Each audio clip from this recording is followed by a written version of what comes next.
Okay. Baik.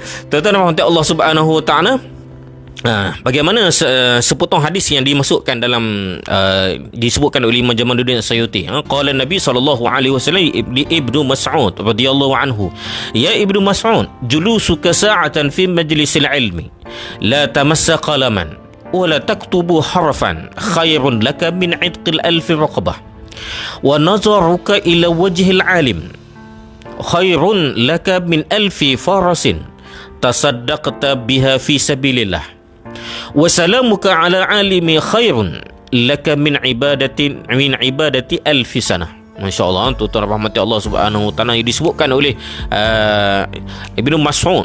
Hadis Nabi SAW diriwayatkan oleh Ibnu Mas'ud, wahai Ibnu Mas'ud, hal keadaan kamu duduk seketika di dalam majlis ilmu, ketika mana kamu duduk di majlis ilmu saja, tuan-tuan rahmati Allah Subhanahu Wa Taala, duduk di majlis ilmu saja, okey. Kemudian tanpa pegang pen pun, la tamassuhu biqalaman, tak pegang pen pun. Allah, tak pegang pen pun. Tanya duduk kan kita pergi kuliah lah, kan kita pergi masjid kuliah, ada saja oh tiba-tiba ada kuliah, kita duduk dengar, tak pegang pen pun, tak menulis. Masya-Allah, tuan-tuan rahmati Allah Subhanahu Wa Taala.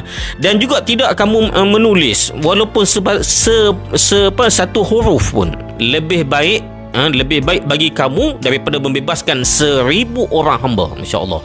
Orang yang duduk dalam majlis ilmu saja mendengar,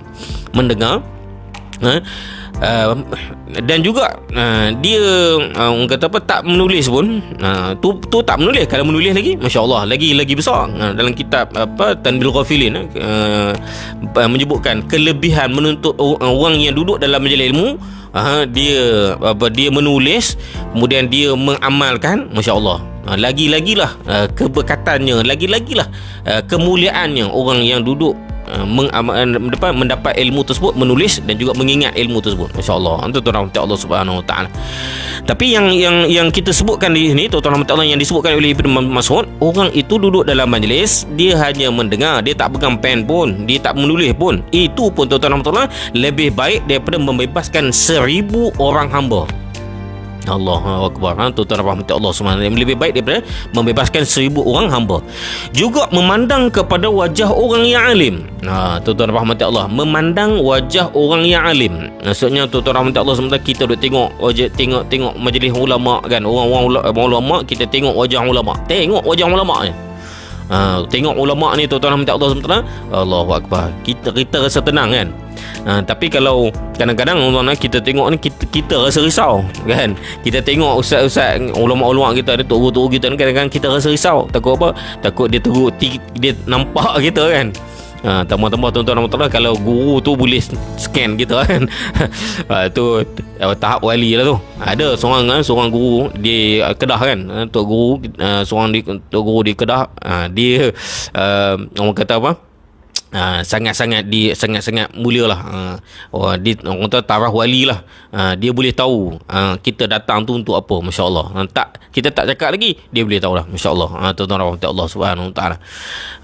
Tapi kita tengok saja wajah ulama, tuan-tuan, wajah-wajah orang yang alim. Tuan-tuan rahmati Allah Subhanahu Wa Taala, lebih baik daripada 1000 ekor kuda perang yang kamu sedekahkan ke jalan Allah Subhanahu Wa Taala. Masya-Allah. Tuan-tuan rahmati Allah, ni nak katakan seronoknya orang yang menuntut ilmu duduk pula dengan orang-orang yang menatap wajah-wajah yang sentiasa menyampaikan ilmu. Wajah-wajah ulama ni, tuan-tuan rahmat Allah Subhanahu Wa Taala, juga tuan-tuan rahmat Allah, diangkat darjatnya, sehingga kenapa, tuan-tuan, lebih baik daripada 1000 ekor kuda yang mana disedekahkan untuk perang. Masya-Allah. Tuan-tuan rahmatullah, ni katakan betapa pentingnya kita ni dengan ulama, pentingnya kita ni dengan ilmu. Umat hari ni, tuan-tuan, umat kita, umat Islam kita ni sangat-sangat perlukan kepada ilmu. Apa-apa saja yang berlaku di atas muka bumi ni, di atas bumi Malaysia ni, tuan-tuan rahmatullah, berpandukan kepada ilmu. InsyaAllah, tuan-tuan rahmati Allah SWT, berpandukan pada ilmu Islam, InsyaAllah, tuan-tuan rahmati Allah, kita akan selamat. Baik, dalam kitab hadis, sekiranya disebutkan dalam kitab ni, disebutkan nama Abdullah, maka dimaksudkan dengan Sayyidina Abdullah bin Mas'ud. Beliau di antara sahabat yang paling selalu bersama-sama dengan Rasulullah sallallahu alaihi wasallam. Disebutkan oleh Imam Jamil Suyuti mengatakan bahawa Abdullah bin Mas'ud ni selalu bersama dengan Nabi sallallahu alaihi wasallam. Saya kalau Abdullah bin Mas'ud ni, kalau di Mekah saya teringat kisah tentang jin. Jin masuk Islam.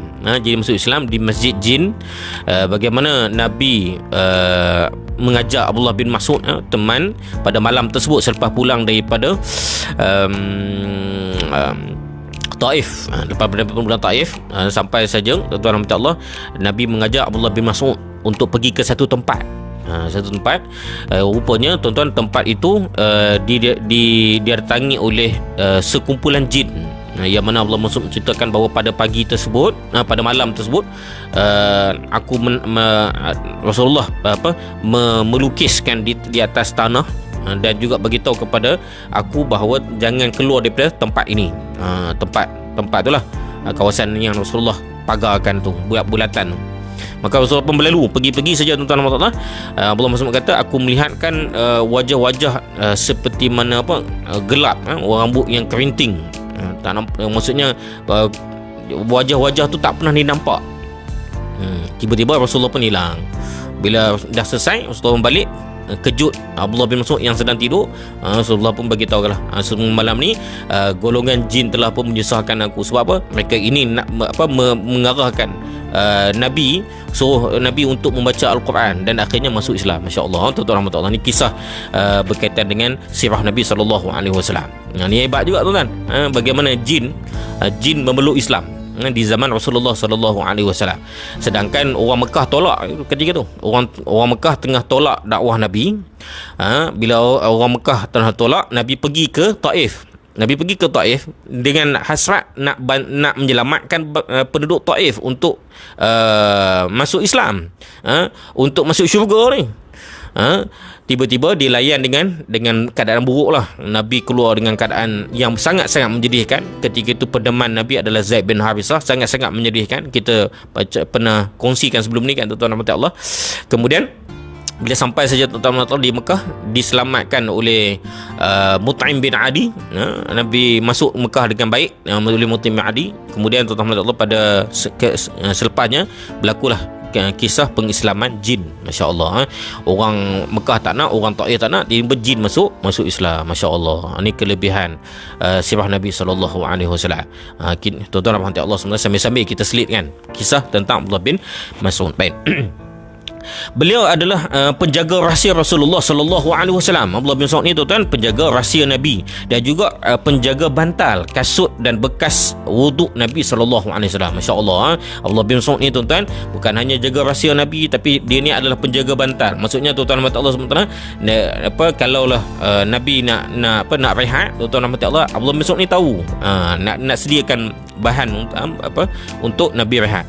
Kasut Nabi, bekas wuduk Nabi juga dijaga oleh Abdullah bin Mas'ud. Beliau seorang yang kurus dan rendah, memiliki baju yang sangat cantik serta wangi. Tuan-tuan rahmati Allah, Abdullah bin Mas'ud ni dia suka pakai baju yang cantik-cantik dan juga wangi. Sebab apa? Rasulullah suka benda-benda yang cantik dan wangi ni, maka dia pun sentiasa pakai baju yang cantik dan berwangi-wangian. Betis keringnya kecil sehingga pada sahabat sering ketawa kepadanya kerana ternampak betis kering beliau kerana terlalu kecil. Betis kering ni tuan, Abdullah bin Mas'ud ni kecil saja. Sampai sahabat-sahabat ni suka bergurau dengan Abdullah bin Mas'ud. Masya-Allah, tuan-tuan rahmati Allah Subhanahu wa taala. Tapi orangnya hebat. Orangnya penjaga rahsia, walaupun betisnya kecil, tapi orangnya hebat.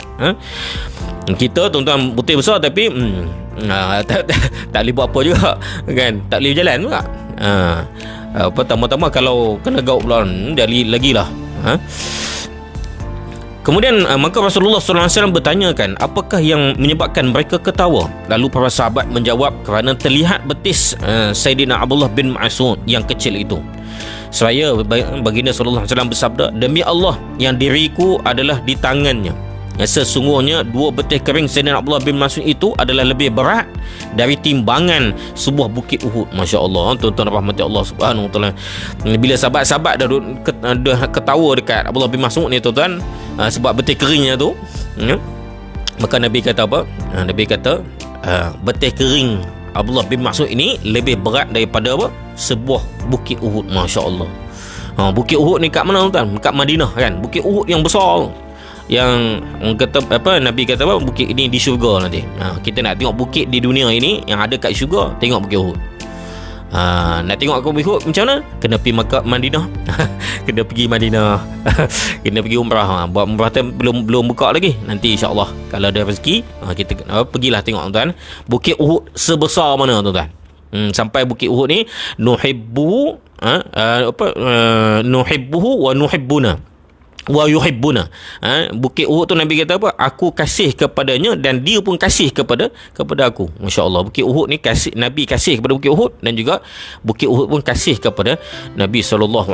Sebab apa? Banyak kisah yang tersimpan di Bukit Uhud tersebut. Masya-Allah. Yang mana di Bukit Uhud juga tuan-tuan rahmati Allah SWT pernah menitisnya darah Nabi SAW. Allahu akbar. Dalam perang Uhud. Ni hebatnya Abdullah bin Mas'ud ni tuan-tuan rahmati Allah. Nabi kata apa? Betih keringnya walaupun kecil, tetapi tuan-tuan rahmati Allah SWT dia punya timbangannya itu seberat bukit Uhud. Masya Allah. Ini kelebihan yang ada pada Abdullah bin Mas'ud. Tuan-tuan rahmati Allah. Baik.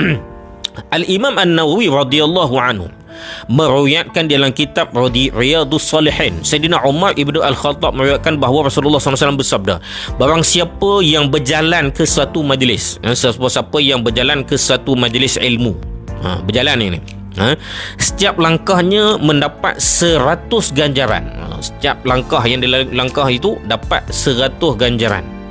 Dan apabila dia berada di dalam majlis tersebut, maka setiap perkataan yang didengarinya diganjarkan dengan satu pahala. Masya Allah.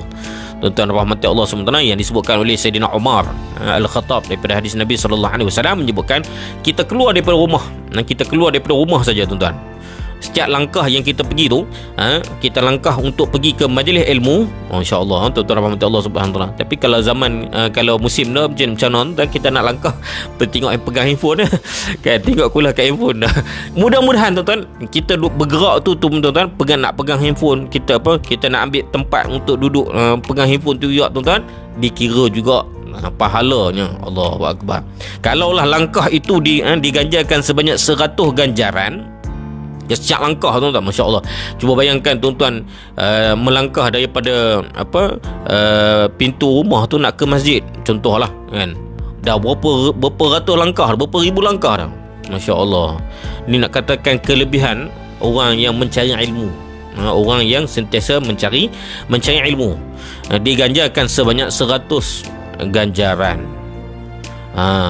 Tuan-tuan, tapi Ustaz, kita zaman kita ni tuan-tuan, mana jalan kaki, kita naik motor, kita naik kereta. Tuan-tuan rahmati Allah SWT, naik motor dan kereta juga dapat ganjaran.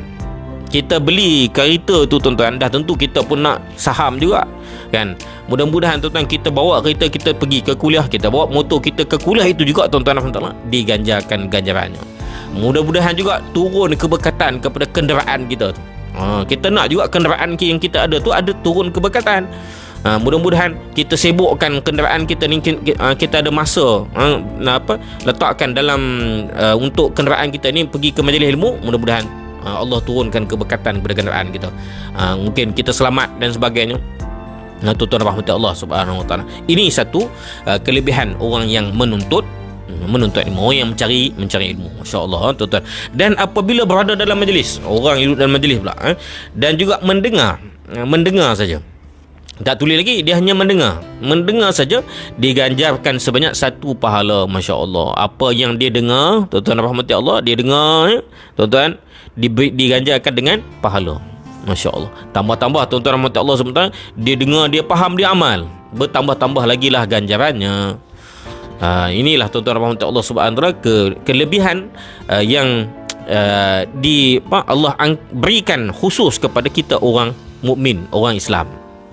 Orang yang beriman ni, menuntut ilmu dia. Allahu akbar. Tuan-tuan rahmati Allah Subhanahu wa taala. Ada saya ingat satu kisah.